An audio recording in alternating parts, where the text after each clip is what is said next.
Ladies and gentlemen, welcome again to the SYLBOURNE Show, which is a motivational, inspiring, and educational show.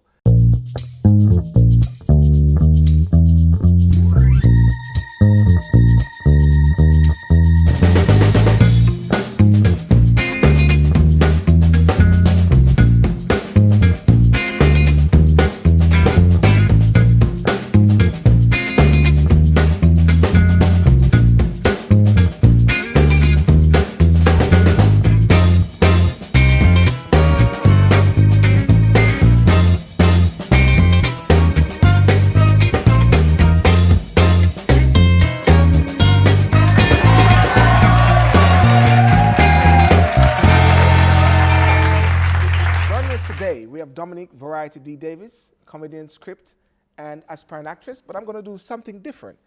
Dominique. Hello people, it's your girl Variety D here, youngest comedian in Britain so far, age 23 now, still live and kicking. I'm going to keep it moving my career, acting, Oscars, BAFTAs, you name it, I'll get that. Okay, let's begin the show, shall we? SYLBOURNE. Variety. You like to be called Variety, okay? Yes. Now tell me, where did the stage name Variety D originated from? Variety came from many backgrounds. My background is mixed, so I have a mixed heritage. Okay. I'm South American, English, and Jamaican. My cousin had this name Variety for me. Yes. Not sure if it's from the Jamaican phrase of variety, spice of life, but I assume it's from that. And we kept it ever since. And I like various things. So various music, comedians, yes. actors, you name it. I like various Well, you know, things. Jamaica was called the spice of the Caribbean. Yeah. So naturally, I guess that's where it came from, the variety, the spice Yeah, of it life. could be. Jamaica from the Caribbean. So, Yeah. you know, that's fantastic. Now listen, you started comedy at a very young age of 16. Yeah, 16. Who, in fact, or what piqued you in interest in pursuing that as a career? As a what? As a career. Oh, a career. Yeah. Who's a person that sort of encouraged you, or what encouraged you? Like I said, I like various comedians. So it stems from, you know, British comedians like Joe Brand. I haven't seen her for a while, isn't it? I know, but Yeah. well, that's what I'm saying. Well, she's Yeah. made it now, so she can relax herself. Okay, So- fantastic. Now I know where you're going. Okay. You know, that's the thing with stand-up comedians. We can go from stand-up to sit-downs. What I mean by sit-downs is panel shows that Okay. you see on BBC Two, like Mock of the Week, Have I Got News for You, all those things where comedians are sitting down making Right. jokes instead of standing up. Okay. I like comedians like Richard Pryor, but even before that, I like comedians like Red Fox. There's another one called Paul Mooney. That was Sanford and Son, wasn't it? Yeah, that's Yeah, the yeah, one, yeah, good, from good. those shows. And not many young comedians know about that my age, which is a shame, especially Yeah. in London. Even nowadays comedians, you Yeah. know, I look up to people like Jeannie Asheray, Yeah. who's flown to America. I want to kind Yeah, of I follow her noticed. path. I'm following her on Facebook actually. Yeah, yes, yes, you see. yes. And she even pre-warned me a couple of years ago when I met her in an event. And she said to me, yeah, go and get your backside down to Hollywood. Because at the end of the day, black women in Britain, you don't really see much of that Yes. on TV, and it's a shame.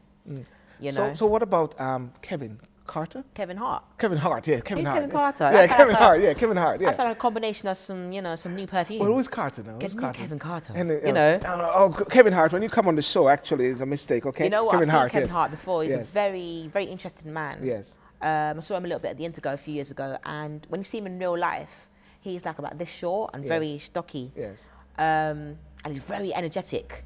So therefore, know? so the key person is like Joe Brand. You're talking, who's like a key role model. She's for the females, Yeah. the way I see her, because what it is, she seems grotesque in the world of beauty. Yes. You know, she's big, you know, she don't care how her Yeah, hair's she like. don't care. She just kind have of thing. fun, And I love really. that. Yeah. Because when I'm doing a stand-up comedy show, I make sure I never wear this makeup. This, what you see here, Yeah. this, see this? You'll never see that on stage. Right. Right. There's a good reason for it. With my reason, from working on comedy at an early age, I make sure I put my hair back in one. Yes. No makeup, no cleavage, none of this, right? Yeah. Because the simple fact is that in many shows, there's many females in the audience. Yes. And worst case scenario is they have so much insecurity, Yes. which is a shame. So as a female comic, I make sure I'm a blank canvas. And the things that I say, they listen instead of watching me. So they're not actually being So they're not judging you from the get-go. From soon as you step on stage and going, oh, she thinks you're too Right, nice right, and right. da-da-da-da. Yeah. None of that going on. Okay, so you're not just a performer by trade, but you focus your academic career on the performance arts. Do you feel that it gives a comparative insight into understanding and navigating your way through this industry? Well, yeah. It's a way of a loophole, really. Yeah. Because I don't have a 9-to-5 job, and comedy's getting What's a even 9-to-5 more job, sorry?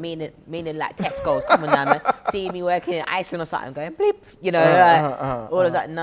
I can't see myself doing that. Yes. But I mean, big up to the people who are doing that. I mean, you're doing your thing. You're putting, you know, bread and butter on your table. So, you know, but I don't see myself doing that. Yes. From starting in the industry from a very young age. Yes.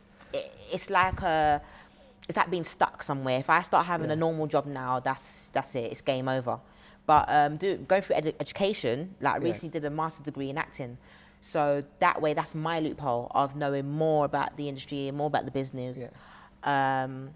You know, going to acting. So in other words, you're following your dream. Yeah, following my dream, and I make sure I'm doing it quickly. So I'm not taking my time. Good. You know? Everybody's going fast these days with everything these days, you know what I'm saying? Like I said, comedy's getting fierce now. Yeah. So I might as well take another road to the acting and put comedy and acting together. Yeah. Now tell me, that's very interesting. As you come out, and the reason why I made sure you were introduced because of your diverse and very flamboyant style, you also deemed to be controversial. Yeah, I class myself as controversial. Why do you say that? Because if you look back on my YouTube videos, again, like I said about not wearing the makeup and put my hair back in one. Yes. Because one of the things that I say are based on real life issues. Yes. And with a spin on it. And from an early age, before I even started comedy, I've learned from older comics like Richard Blackwood's, Cat, Junior Simpson, all those old comics have I seen when I was young. Yes. I've learned if you can laugh at yourself, you can laugh at anybody else. Yes. That's the first thing. So if I talk about, you know, gangs on road in South London or, you know, different hairstyles and stuff, I'm laughing at myself first. Yes. Because I take the mick at myself and then laugh at others after and make sure it's on a true element. So if some heckler says to me, oh, you're telling a lie, I say, really? Have you looked at yourself in the mirror? You know, I'll be like that, you know. So how has that influenced your choice of roles then? Your comedy or even your life choices? Being that sort of controversial factor? It's just influences, really. Again, like with Richard Pryor, like he laughed at himself a lot. He takes himself left, right, and centre when he used to do his comedy back in the 80s or even 70s. Yes. I don't do political judgment because that's boring.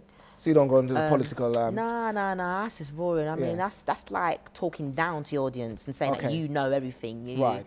No, that's an ego, the way I see it as. I don't do squeaky clean comedy because that's...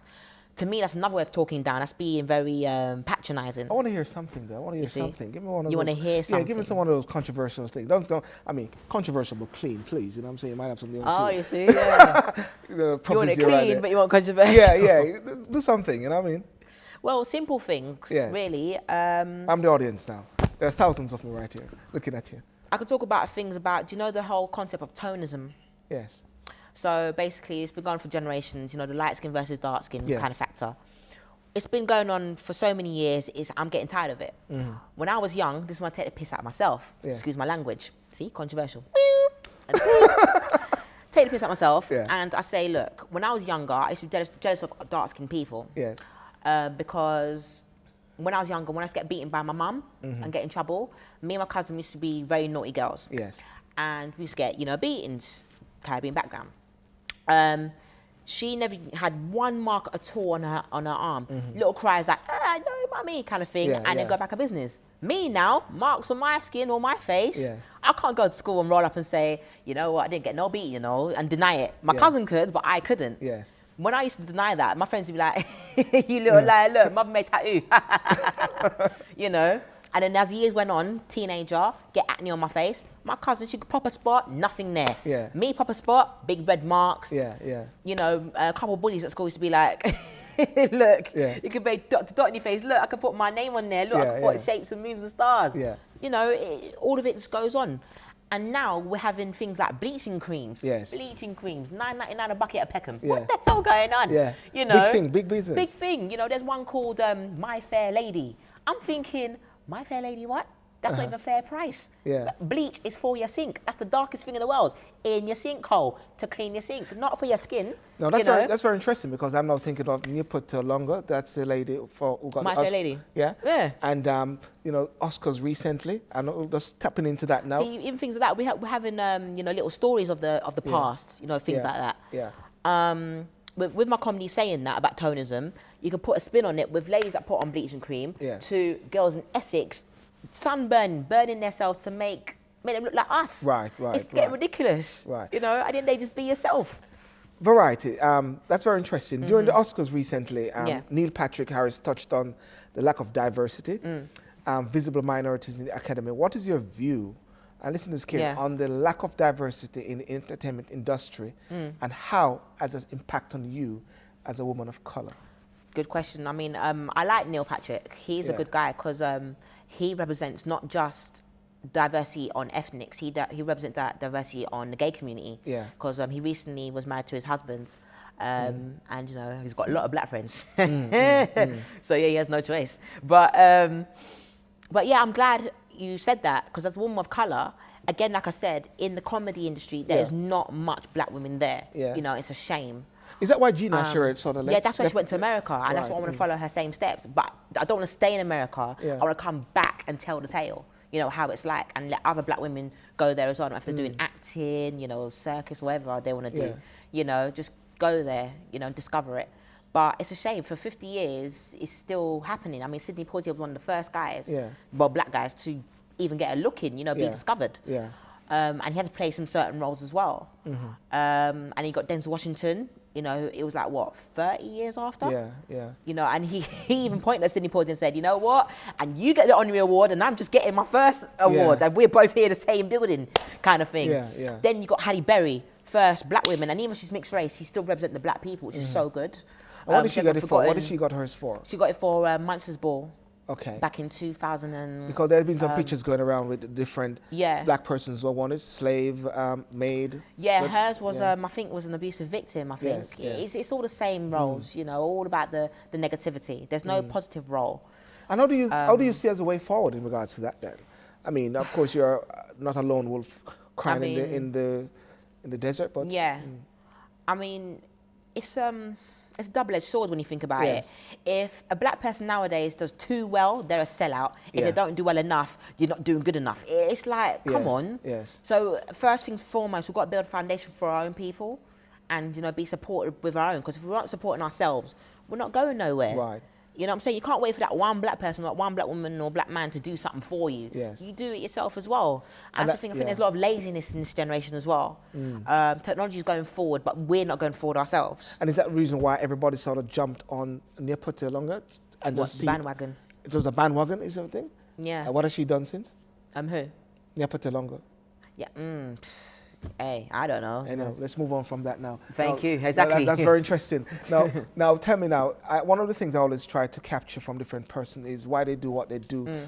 Is there a quote or words that you live by that inspire you? Something that you want to share. Everybody has their own quote. Maybe you create your own quote. Well, I haven't created my own for a very long time, except for the word love, but an abbreviation where it stands for lots of various entertainment. Okay. It can go for a lot of different things because I'm doing various things in the media. So, I'm script writing and I'm dyslexic, so that's a given. Yeah. I'm acting. Okay. So on theatre and trying to go on film. Right. Because theatre actors, they don't really get a look in that much. Right. I mean, do you have your Tony Awards here and there? Right. You have to do so much to go and gain that. But just to capture still, you mentioned love. Yeah. And that would you say is their key words? It is a key word. And remind me of that LOVE as a key quote. Remind me of it. Lots of various entertainment. Variety D. And that's what inspires you. Yeah. Lots of. If you don't have much love for what you are doing, then what's the point of doing it? Right. At the end of the day. You hear that? LOVE, key factor. Good. Now, are there any new projects coming up? Yeah. If it's a secret, I mean, but let me know, No, not a secret at all. Yeah. I expose everything, but not everything. Yeah. But well, I'm recently joined a theatre company, part of the Oval House Theatre in South London. Okay. getting back onto stand-up comedy because during my course doing a master's degree, I stopped stand-up. Okay. So I did a bit of hosting here and there. So you're sitting down now? Yeah, I'm not sitting down. No. I'm not that level yet. Whoa. I'm not that level yet. Not doing sit-downs yet. Hopefully getting a good agent, but at the same time, you don't have to have an agent to do well. Yes. That's what people really need to understand this generation. Having an agent doesn't get you there. It's all the work that you're bringing in that gets you there further. Right. What else? Yeah, just networking everywhere. Because recently I met Idris Elba, and it wasn't the first time I met him, it was the second time. And he's a wonderful guy. That's the new James Bond, isn't it? Yeah, people are saying this new James Bond. I'm not biblically saying it. I want him to be the new Green Lantern, to be honest. Well, can you tell him that we want him to pop on the show I one want day? him to be new Green Lantern. He wants you to be new James Bond. Oh, he wants you to be the Green Lantern? Yes. Oh, get out of here. I have my comical geeky side as well. Well, do I have the Black Lantern? Yeah, the black one. Yeah, you see? I even told him that. I said to him, do it in Jamaican accent. That would be really good. Yeah, man. He'd be like, yeah, one blow, you better Green Lantern there, what? Okay. You know? Okay, well, that's fantastic. Yeah, I told him that. I made him laugh. Like meeting people like that. I met another wicked actor. I think his surname is Warrington, but I think his name's Don Warrington. Yeah. And he was from the Rising Damp. Okay. If not right, then sorry, Mr. Warrington, or whatever your name is, you're just you're the man. Yeah, my grandma used to fancy you. Yeah. Yes. Listen, you're the man. So listen. So, the road to success, right, in this entertainment is a long one. What legacy do you want to leave behind? The legacy. I wish it wasn't for a long one. current and future generations. What's that? I wish it wasn't a long one, a long path to run. Yeah. You know, I wish it was fast like Usain Bolt, really. Yes. I mean, look what he's doing now. He's doing not Vodafone adverts. He's doing Virgin adverts with Richard Branson. Yes. Even though I think it's a bit of I shouldn't, those adverts. You got some controversy about this. Yeah, man. I got some controversy to say about them adverts. You know. But also it sort of resonated what you are, because you mentioned that you want to move fast. Yeah. So therefore you want your legacy to be, because not everything these days have to be done like this long drag out 50 years before you get your wait for your pension. Yeah. People are now retiring at a very young age. I don't want to do that. Nah. Fantastic. Okay. But also want to have that increment. Basically, I always say to people, hi, how you doing? I'm not too bad. I'm working hard to become a legend. Yeah. I always say that. On Facebook, on the phone, text, I'll say, look, I'm not too bad. I'm working hard to become a legend. Okay. That keeps me going. That's Will Smith, isn't it? That's a quote for me. It's not Will Smith. That's mine. Listen, if he's taking that, yo, I'm more equity, man. Give me money. Like, what do you mean? The legend. He did a film called Legend, but no, that's my quote. No, listen, I always believe that people need to actually consider leaving a legacy, becoming a legend, because a legend is subjective at the same time. Who determines what's a legend at the same time? Who determines, society determines it, but we can determine it yourself, which is fantastic. Yeah, that's the thing. But is there anything that you've done as a controversial person in the past that you will say, you look back on the performance and you say, hang on, I shouldn't have done that, or I should have done that? What would you... Every comedian's been through it. Do you mean in comedy or in life in general? Well, comedy, the public side of variety. When I think I was about 18 at the time. It felt like my prime of my career. I had a big ego that I could say or do anything on stage. Yes. So basically, I was with this previous encounter at the time, and me and him didn't get along. So what I did, he came to a gig that I was doing, and I made a joke about him, and he was sitting right there. Yes. And I was literally gunning him, basically. Yeah. Looking back, I was an idiot. Good. I admit. I mean, come on, many females, the female squad is really dangerous, to be honest. When you hurt a female, that's it, your time done. Time done. Yeah, but as a comic, and you're hurting a female comic, you better not hurt me. I'll say some jokes on you. No, I'm joking, but back then I shouldn't have said that. You know, that was a slap in the hand. Listen. And all his friends were there. That's the thing. All his friends were there. Yeah. So for me, taking the mick out of him and saying his name and blah blah blah. Variety. Listen, I could go on. I could go on forever. I'm trying to say. Yeah, I know. I could tell you the whole story. I can get you some PG tips, and we'll talk about it a lot more. You know what I'm saying? Listen, before we finish, now, I still want to ask you, what is your last word to the inspiring persons or actors or whatever that want to get into comedy in the UK? And you can just sum it up. I'm glad you said that, comedy in the UK. Keep on going. Get out of your comfort zone quickly. If you could feel inside that you can go a little further, Because here's a little saying. There's two sides of comedy. There's urban and there's mainstream. Yes. Me personally, I don't want to stay in urban for too long. Yes. Love my people, love my brothers and sisters, but I don't want to stay in there for too long. Because it's like that saying, he'll go around the Mari bush. You go in there so many times, you want to smoke the bush. Yes. You want to see what's on the other side, basically. It's a proverb, isn't it? Yes, it is. Okay, good. And yeah, I want to see what's on the other side. Go to the mainstream, reach your dream. Yes. Now, mainstream's not really a dream because the grass is not as green as the other side as what you want it to be. Yes. What I mean by jump out your comfort zone is don't stay in London because London is where you're born and bred, which is where I'm born. Yes. Go to places like Edinburgh, go to Ireland, go to Wales, go to any other place and discover different cultures of Britain. Fantastic. So, ladies and gentlemen, that's what you need to do. Anyone want to get into comedy? Spread yourself widely. Yeah, spread your wings. Your wings. Yeah, your wings. Not your legs, but your wings. Well, okay. Yeah. Controversial but clean, as we said the show is going to be. Variety, I want to thank you so much for joining us on the SYLBOURNE Show. Okay? Yeah. And all the best in your ventures. You too. And invite us to your show, the whole team. Oh, yeah, I will. Okay? Can't get your free tickets, though, because I need to be paid. Fantastic. Okay. We agree with that. Thank you so much, ladies and gentlemen.